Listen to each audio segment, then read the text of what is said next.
mo. Debi kiaru.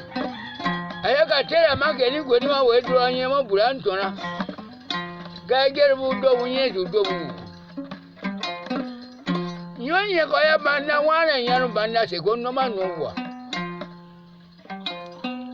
Wana timbanda se gonno manwa tera mageni goni wa same.